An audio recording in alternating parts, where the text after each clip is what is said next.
Qaynona-qaynotasidan duo eshitishni xohlasangiz, albatta iftorlikka bu piyozli nonlarni qilib bering. Kuni bilan och qolgan oshqozon bu nonlarni yegandan keyin albatta sizga rahmat aytib beradi. Bir vaqtning o'zida ham yumshoq, ham qarsildoq achchiqqina nachinka suyuq ovqatlarni yoniga qilib bersanglar, juda ham zo'r ketadi.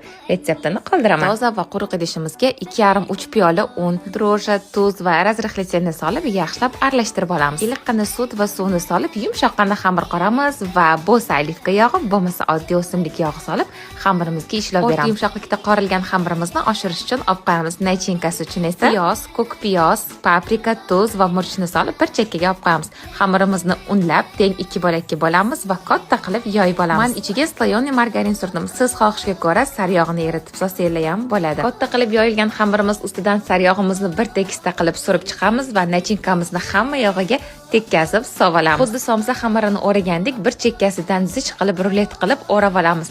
Videoda ko'rsatilgan tartibda tugib olamiz. Bu arada duxovka pechimizni 180-200 darajaga qizdirib yoqib qo'yamiz. O'ralgan nonlarimizni pergament solingan listimiz ustiga qo'yamiz va xona haroratida yana 15-20 daqiqa oshirib olamiz. Xonada yana biroz oshgan xamirlarimizni qo'limiz yordamida katta qilib yoyib olamiz. Ustiga tuxum surib, kunjut sepamiz va qizigan duxovkamizga ustlari qizarib chiqqunigacha pishirish uchun yuboramiz. Issiqligida dasturxonga tortamiz va ko'pgina duolarni eshitib olamiz. Iftorlik uchun albatta tayyorlab ko'ring. Yoqimli ishtaha.